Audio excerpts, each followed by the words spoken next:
Today we're going to talk crystals. Crystals can be anything from lead in your pencil, the graphite in your pencil, to the table salt on your table, to a beautiful necklace you wear, to even a stone that you find on the street might have it inside of it. That's called a geode when the crystals are inside.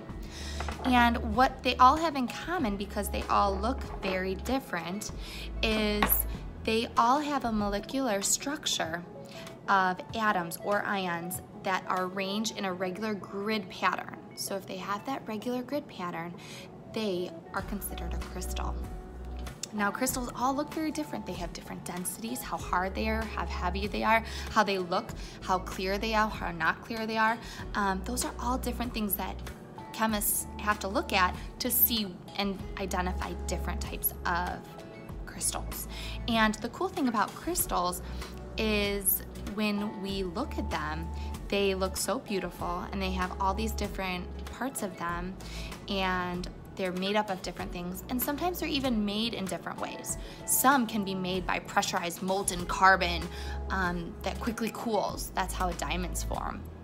Or some can be made where a solution evaporates, and that's how purple quartz crystal is made, and we call that amethyst. So all different types of crystals can be formed in different ways, and they can multiply themselves because of the way the earth works and moves, and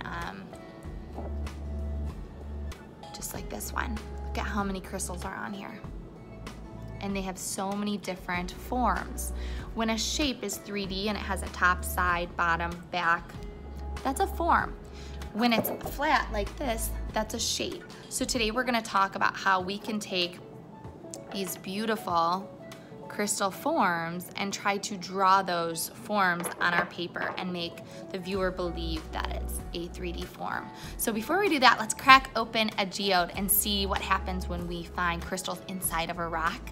And once we're inspired, we're gonna get going with our drawings. Here we go.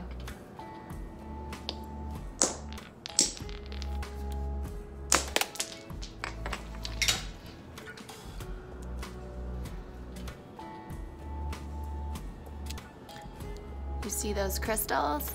Pretty cool. And that's all right inside of that geode.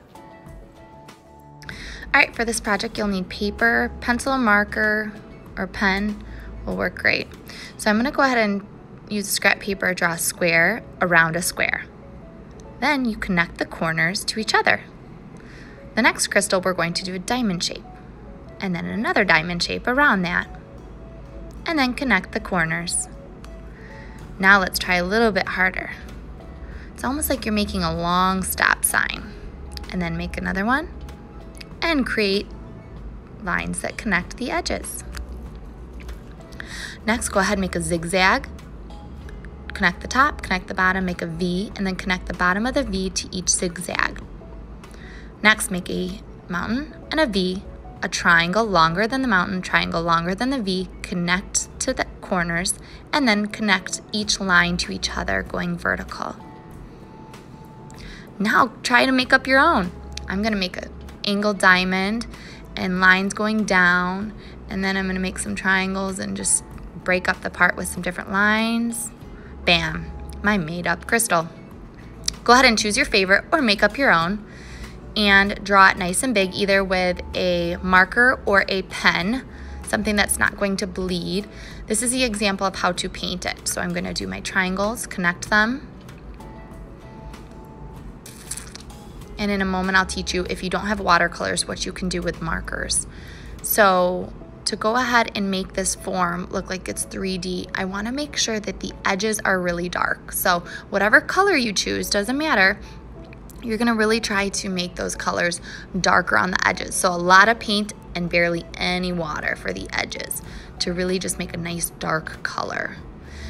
And then as you work your way in, add lots of water. Water, water, water. And that's gonna make a very light color. It's gonna make it look like the top of your crystal is shining in the light.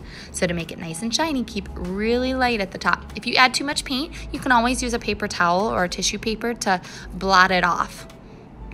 And now I'm just going to add more and more.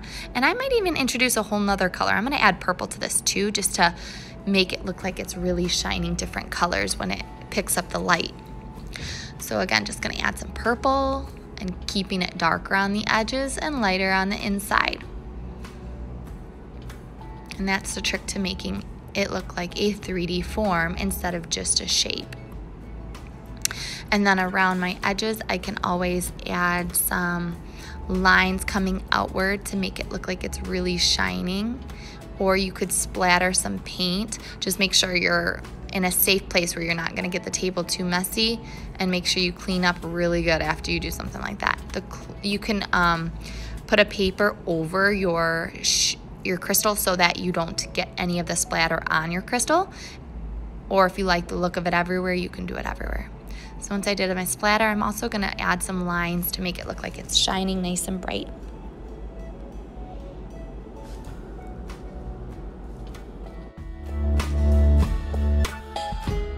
Don't have watercolors, you can use markers. I'm gonna do another shape here of a crystal and connecting all my lines. Again, you can use a marker like a Sharpie or a pen that's not gonna bleed, or just a pencil will work. But the markers that you color, I'm gonna choose 2 colors next to each other on the color wheel. So I'm gonna do orange and red. You could also choose purple and red, or blue and purple, blue and yellow, or blue and green would work good, yellow and orange. And I'm going to outline the inner shape and the outer shape with each color going towards each other. So notice how my lines are going towards each other. Then I'm gonna take a paintbrush with water, or if you don't have a paintbrush, just use your finger, and you just spread the 2 with your finger or your paintbrush with water, and it activates those markers. It's super magic, just like crystals. And then around it, I'm gonna make some lines so that it looks like it's shining bright, and with both colors, just to have unity, and use my water to kind of spread those colors and finish up my painting so that I have filled the page and I have a nice composition. Good luck and enjoy making some magic crystals.